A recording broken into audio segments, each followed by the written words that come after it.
Gutom na nga aking mga kasama guys at kukuha na kami ng tinapay at siyempre bonus na nga itong view dito sa atin, napakaganda talaga. Pumunta nga pala kami ng bayan upang mamili ng aming bigas dahil naubusan na rin po kasi ng bigas, kunti na lang. At siyempre winidraw na rin natin ang ating sahod dito sa pag-vlog at pagiging walang hiya dito sa pag-vlog.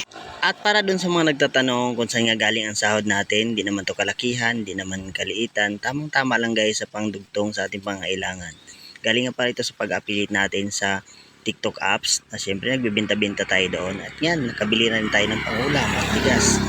So di nalugi guys kahit puyat tayo minsan. Kaya sa gusto mag-affiliate dyan, nako, huwag nyo nang tagalan pa. Subukan nyo ng mga guys ko dahil dito bread and butter na namin ito ni Kulot at ang buong pamilya. Siyempre guys, papasalamat tayo sa amang Diyos na siya nagbigay sa atin ng biyaya. Ayan nga, pauwi na nga kami mga guys ko. Hanggang sa susunod na lang sa ating vlog. Pakip like, share, and follow na lang po sa atin. Maraming salamat. God bless.